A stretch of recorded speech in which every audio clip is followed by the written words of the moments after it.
algumas mudanças. Eu diria que é uma adaptação da animação. É como uma releitura, onde eles mantiveram as partes mais legais, acrescentaram outras e tiraram umas partes não tão legais. Eu não diria que é uma versão hiper seguindo passo a passo, então faz até mais sentido eles mudarem a etnia dos personagens e tudo mais. E uma das coisas é que, por o filme ser mais longo, coube mais informações, então eles detalharam mais a vida dos personagens. E aí a gente conhece um pouquinho mais do Eric, porque antes o Eric era tipo o príncipe bonitão e só. Tipo assim, era um príncipe, simplesmente isso, um príncipe bonito, bondoso e ponto. E agora a gente tem um pouco da história dele e tem algumas explicações para algumas coisas. Por exemplo, ele vivia velejando, pelo que a gente vê, então ele não tava no barco naquele dia festejando por acaso. Não era uma coisa que ele tava deitado na cama e pensou: vou velejar e comemorar com os marinheiros. É claro que não era tão seguro para um príncipe, e a gente descobre algo que faz tudo ter mais sentido. Que o Eric, ele é um filho adotivo. Ou seja, ele apareceu quando o bebê e o rei e a rainha adotaram ele e deram a ele o trono. Tipo assim, ele virou herdeiro e tudo mais. Então isso meio que faz mais sentido, até mesmo pela aparência dele, né? Como eu falei anteriormente, é uma região do Caribe, a etnia das pessoas é diferente. O Eric, ele é mais branquinho, então talvez ele fosse de alguma região e ele foi vítima de um naufrágio quando era bebê e foi resgatado e a rainha o acolheu.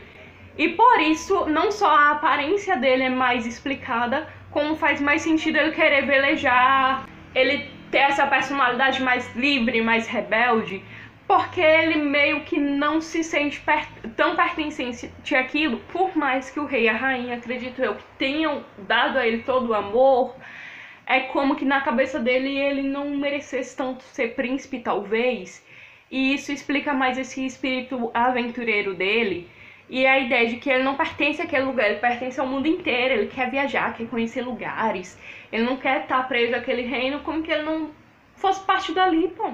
Outra pessoa, no caso, não pessoa e sim criatura mitológica, que teve mais história foi a Úrsula.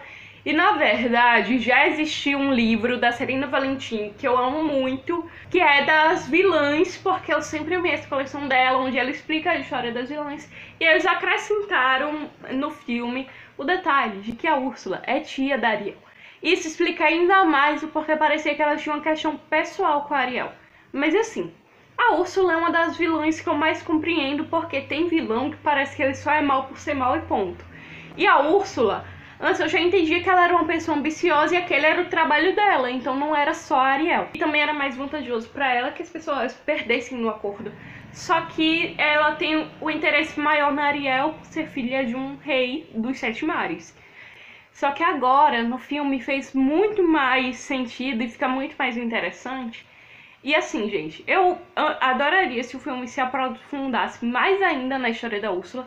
Agora, tipo assim, ela falou em várias partes que era a tia da Ariel, e ela usou isso até pra convencer mais fácil a Ariel, porque ela conhecia o Tritão, que ele era um homem autoritário, que ele, enfim, era um Tritão autoritário, que ele era mandão, que ele rejeitava a própria família. E eu acho que isso fez toda a diferença, principalmente porque adicionou mais personalidade a Ariel. Então ela tem mais personalidade, ela tem mais essa questão de que ela não era boba, sabe? Ela foi bem persuadida porque a Úrsula teve bons argumentos. Não é que ela chegou lá e decidiu, eu vou trocar tudo, deixar tudo por um homem. E também deixa mais claro nesse período, deixa mais intenso o desejo dela de ser humana, mesmo antes de conhecer o Eric, a curiosidade dela, tudo.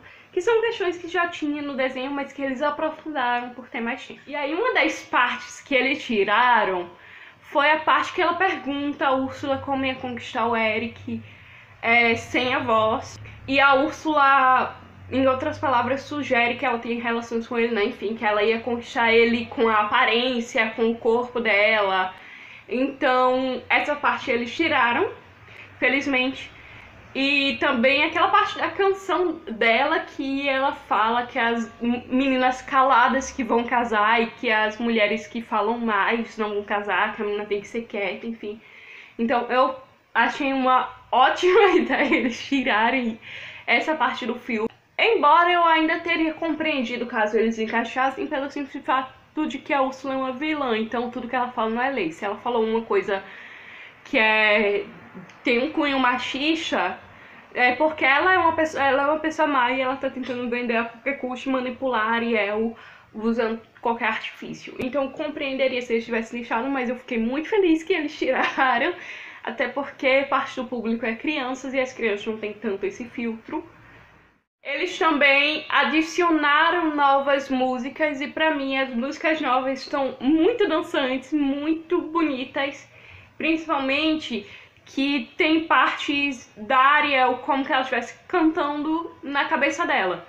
E eu acho que faz muito sentido, porque uma pessoa que gosta de cantar, ela canta até na própria cabeça. E se ela não podia usar a voz, ela não ia deixar de gostar de música por isso. Então, meio que essas músicas refletem o interior dela. E é com a música que a gente mais consegue entender o que ela tá expressando, através da melodia e não só das palavras, enfim. E eu achei essas músicas muito impactantes. Deram uma música pro Eric também, que ele precisava, né, de uma música pra gente entender um pouco mais ele, não ser só o príncipe bonitão e ponto. Colocaram mais músicas com os animais. E outra adaptação foi a amizade do Sabichão com o Sebastião, que eu achei sensacional, porque ficou uma dupla divertida. Sabe aqueles amigos que não se batem, mas se amam ao mesmo tempo? Que viviam um implicando com o outro, mas se gostavam e que tinham o mesmo objetivo em comum e por isso estavam juntos. E as músicas deles foram as mais divertidas. Eu achei as outras muito dançantes e aquela música Beija Moça foi muito legal. E teve muitas cenas cômicas nesse filme. Eu dei altas gargalhadas na hora que a Ariel foi explicar o nome dela pro Eric sem falar. Eu dei altas gargalhadas com o Sabidão tentando cantar pra tornar o clima romântico e achando que cantava belíssimo porque era um pássaro. E eu dei altas gargalhadas com a Ariel tentando ensinar o Eric a soprar a concha. E o Sebastião achando que ela tava fazendo biquinho pra beijar ele. E também eu vi algumas adaptações até mesmo nas palavras, porque eu acho que ficou mais imersivo e a gente se sentiu mais ali dentro, com alguns termos mais próximos da atualidade, que eram coisas que não se falavam naquela época. Começa a cena que o Sebastião acha que a Ariel vai beijar o Eric e ele fala, vai que é tua, Ariel. Naquela época ninguém falava, vai que é tua, mas isso tornou mais cômico, uma coisa que a gente não esperava ele dizer. E outra coisa também é da Úrsula tentando convencer ela quando ela tá pensativa. E a Úrsula fala, eu já ofereci meu pacote premium. Essa parte também no cinema todo mundo deu risada ao meu redor. E tipo assim, naquela época não existia isso de pacote premium. Mas deu essa modernizada que fez com que a gente que tá em outra época conseguisse compreender mais a vibe. Outra mudança é que as irmãs da Ariel não são todas brancas igual no desenho. Então, primeiro que ela não fica meio fora de contexto, assim, só ela daquela cor e várias irmãs diferentes. E assim, cada uma tem uma etnia de uma explicação, simplesmente porque ele é o rei dos 7 mares, ou seja, ele conhece várias regiões das profundezas. E eu imagino que por isso as famílias de sereias elas sejam mais misturadas, porque é mais fácil para elas irem nadando de uma região do oceano para outro, do que para os humanos irem a cavalo ou velejando para outra região. Então talvez a mãe da Ariel tivesse uma etnia e ele outra, até se ela tivesse sido uma princesa e ele um príncipe um dia. E os pais dela, sucessivamente, no caso a mãe da Ariel e os pais do rei Tritão tivessem outra etnia. Então essa é a explicação que eu achei na minha cabeça. Pra cada uma ter uma etnia, de repente uma puxou uma avó, uma puxou a mãe, outra puxou o pai.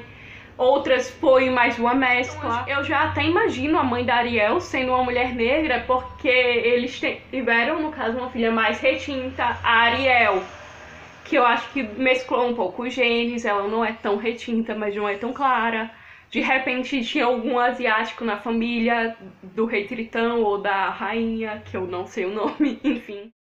E ficou mais explicativo ainda o motivo do rei odiar o mundo dos humanos e também de onde veio o encantamento da Ariel, porque a mãe dela era encantada pelo mundo humano. Talvez no tempo que elas estivessem juntas, a mãe tivesse nutrido essa fantasia nela de conhecer esse mundo. E o pai dela queria restringir ela mais ainda, porque nós entendemos que a mãe da Ariel foi morta pelos humanos. Então isso intensifica o ódio do rei dos mares, mas a Ariel, ela sempre teve a natureza questionadora e tem cenas que ela bate de frente com o pai. Nesse filme ela tá com mais personalidade, ela é aquela pessoa que ela pensa fora da curva e que ela fala o que ela pensa.